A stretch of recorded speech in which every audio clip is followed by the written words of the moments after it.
మిగతా కుంభకోణాలు జరగడము, అంటే టీటీడీకి రావాల్సిన డబ్బుల్ని పక్కదారి పట్టించిన దాఖలాలు, లేకపోతే ఆ పేరు చెప్పుకొని డబ్బు సంపాదించుతున్న దళారులు, ఇవన్నీ ఒక ఎత్తు అయితే, తిరుమల పవిత్రతకే భంగం కలిగించే పనులు రెండో ఎత్తు. ఇప్పుడు మన గతంలో ఒక అతను పోయి మనకు ఇంతకుముందు మనం భారత్ టుడే ఛానల్లో ఉన్నప్పుడు కూడా మనం చాలా స్పెషల్ స్టోరీస్ అవన్నీ చేసాం. మొండితో ఒక సుధాకర్ అతను పోయి పైనకి వెళ్ళి ఇక్కడ మీరు సైతాన్ని పూజిస్తున్నారని ఒకడు వెళ్ళి బహిరంగంగా వీడియో చేసి బయట పెట్టిన సందర్భాలు ఉన్నాయి. ఒకనొక సందర్భంలో పింక్ డైమండ్ గురించి చర్చ వచ్చిన సందర్భాలు ఉన్నాయి. ఇప్పుడు మొన్న అంతకు ముందు కరెక్ట్గా చెప్పాలంటే ఈ సంవత్సరం క్రితం వరకు కూడా తిరుమల కొండ దగ్గర అన్యమత ప్రచారాల గురించి విపరీతమైన చర్చలు జరుగుతున్నాయి. అండ్ ఇదంతా కూడా సనాతన ధర్మాన్ని టార్గెట్ చేస్తూ జరుగుతున్న కుట్రలు అనేకం ఉన్నాయి. అది టీటీడీ కూడా దానికేం మినహాయింపుగా, టీటీడీలో కూడా అదే జరుగుతుంది. మీరున్నారు ఇందాక హ్యూమన్ ఇంటర్వెన్షన్ అని.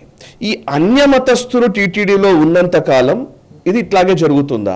ఎందుకంటే ఇందులో మళ్ళీ దీనికి మోటివ్స్ ఆపాదించాలంటే ప్రభుత్వం కూడా దీంట్లో పాత్ర ఉంటుంది కదా. వాళ్ళు నియమించినటువంటి వ్యక్తులు, వాళ్ళ పాలసీలు. ఇవాళ నేను ఎందుకు ఇంట్రడక్షన్లో మోటివ్స్ ఆపాదించకుండా చూడండి నేను ఎందుకన్నానంటే, ఇప్పుడు ఒక విషయం వచ్చింది అని అంటే, ఇప్పుడు టీటీడీకి సంబంధించిన ఒక విషయం వచ్చింది అనుకోండి, ఇది వీళ్ళ జగన చంద్రబాబు ఈ చర్చలోకి మనం వెళ్ళిపోతున్నాం. కానీ నిజానికి సనాతన ధర్మ పరిరక్షణ అనే ఒక బ్రాడ్ అంశాన్ని ఎందుకు తీసుకోలేకపోతున్నాం?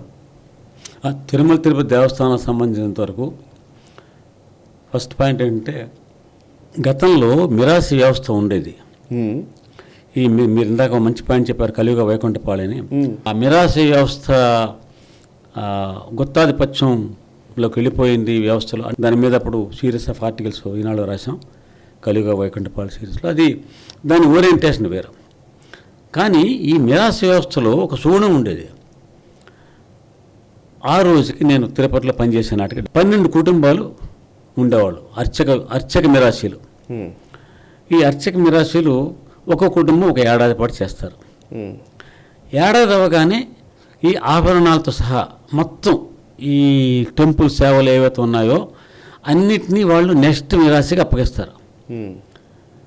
ఆ నెక్స్ట్ మిరాశికి అప్పగిస్తారు ఏడాది అయ్యాక.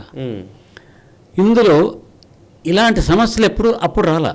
అంటే మిరాశి వ్యవస్థ ఉన్నంతకాలం, ఆ కుటుంబాలు చూసినంతకాలం ఇటువంటి చిన్న చిన్న వచ్చాయి, ఇంత పెద్ద ప్రాబ్లమ్స్ రాలేదు. కారణం ఏంటంటే వాళ్ళందరికీ ఒక emotional attachment with the temple ఉంది. ఇది వంశపారంపర్యంగా మా తాత ముత్తాతలు చేసి సేవ చేసినటువంటి ఆలయం. ఇది పాప భీతి ఉండేది. అందువల్ల ఈ పవిత్రత కాపాడాలని తపన ఉండేది. నేను అందుకే మీకు వెనక్కి చెప్పి వీళ్ళ తాత ముత్తాతలు ఎవరు అంటే, అక్కడ వ్యవస్థ లేని దేవస్థానం లేని రోజుల్లో కింద నుంచి వాళ్ళు అరే స్వామివారికి మనం సేవ చేయాలని కింద నుంచి పొద్దున్న వెళ్ళి దూపదీపాలు పెట్టి మళ్ళీ సాయంత్రం లోపల తిరిగి వచ్చేసేవాళ్ళు కిందకి. వాళ్ళకే పరంపర అది. ఇది ఇప్పుడు ఆ వ్యవస్థ గురించి మనం మాట్లాడట్లా. కానీ మనిషిలో ఈ పాపభీతి ఎప్పుడు వస్తుంది? ఇది నా ధర్మము అన్నప్పుడు వస్తుంది కదా. నా ధర్మాన్ని భావన నాకు లేని వాళ్ళు వస్తున్నారే.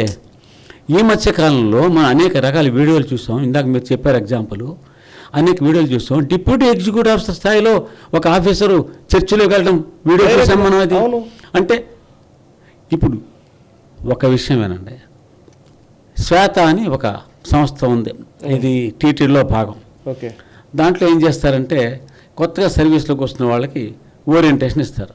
వాళ్ళంతా గుమాస్తా ఉద్యోగాలు, మొత్తం జూనియర్ సర్వీస్ ఉండేవాళ్ళు. ఆఫీసర్స్కి డిప్యూటీ ఈవో లెవెల్లో, అసిస్టెంట్ ఈవో లెవెల్లో డెప్యుటేషన్లు వస్తున్నారు ఎక్కడెక్కడి నుంచో, రెవెన్యూ డిపార్ట్మెంట్ నుంచి, ఇంకో డిపార్ట్మెంట్ నుంచి, లీగల్ డిపార్ట్మెంట్, రకరకాల డిపార్ట్మెంట్స్ నుంచి. వాళ్ళకేం ఓరియంటేషన్ ఉంటుంది, వాళ్ళకేం ఎమోషనల్ అటాచ్మెంట్ ఉంటుంది, అందరికీ ఉండదని చెప్పం. If you belong to this ధర్మ 99%, ఈ ధర్మానికి ఎవడైతే ఈ ధర్మాన్ని ఆచరిస్తున్నాడో, ఈ ధర్మం పట్ల విశ్వాసం ఉందో, ఈ ధర్మంలో పుట్టి పెరిగాడో, ఆ ధర్మం పట్ల ఎమోషనల్ అటాచ్మెంట్ ఉంటుంది. అది ఉన్నవాడికి పాపభీతి ఉంటుంది. అరే ఇది స్వామివారి సొమ్ము, ఇది స్వామివారి సేవ, నా వల్ల లోపం జరగకూడదు అని ఉంటుంది. నేను చెప్పిన 99%, 1% ఎవరన్నా అది ఎక్కడైనా ఉండొచ్చు, వాళ్ళు వేరే విషయం అది. కానీ ఎప్పుడైతే ఇతర మతాలకు చెందినటువంటి వాళ్ళకు వచ్చే అవకాశం మనం కల్పిస్తున్నామో డెప్యుటేషన్ ద్వారా, ఇతర మార్గాల ద్వారా, వాళ్ళకి ఎందుకు ఉంటుంది? ఎందుకు ఉండాలి అసలు? ఈ నీ దేవుడి పట్ల నాకెందుకు పాపభీత ఉండాలి, నీ దేవుడి సాగు నాకెందుకు అకౌంటబిలిటీ ఉండాలి, నాకేంటి ఇది? సో మూలం అది. సరే, కరెక్ట్. ఇది కొన్ని సంవత్సరాలుగా గత 15 సంవత్సరాలు జరుగుతున్నా కూడా ఇలాంటి అనేక సంఘటనలు బయటకు వస్తున్నా వాటి మీద ప్రభుత్వం స్పష్టమైనటువంటి నిర్దిష్టమైనటువంటి విధానాన్ని అవలంబించలేకపోతుంది. ఏ ప్రభుత్వాన్ని కానివ్వండి. ఎందుకు అవలంబించలేకపోతే నాకు రాజకీయ కారణాలు మనకు తెలుసు. ఎవరు వాళ్ళ మతం ఏమిటో చెప్పరంట్లో, మతం ఏమిటో తెలియదు మనకు. అది ఏదో కులం అని ఉంటుంది. కానీ is there a process to scrutinize their bona fides? వీళ్ళు ఈ ధర్మానికి చెందిన వాళ్ళ కాదా, ఈ ధర్మం పట్ల విశ్వాసం ఉన్న వాళ్ళ కాదా? అది ఉన్నవాడికి ఇది నేను చెప్పినట్టుగా ఎక్కువ సార్ 90-95% వాళ్ళకి ఖచ్చితంగా ఈ పాపభీతి ఉన్న చోట కంట్రోల్ చేయగలం. ఈ వీడియో మీకు నచ్చినట్టయితే లైక్ చేయండి, 10 మందికి షేర్ చేయండి. అలాగే కామెంట్ల రూపంలో మీ అభిప్రాయాలను మాతో పంచుకోండి. Nationalist hub group of channels ను సబ్స్క్రైబ్ చేసుకుని తెలుగునాట జాతీయవాద జర్నలిజాన్ని ప్రోత్సహించండి. ఈ వీడియో కింద ఉన్న బెల్ ఐకాన్ పై క్లిక్ చేయడం మర్చిపోవద్దు.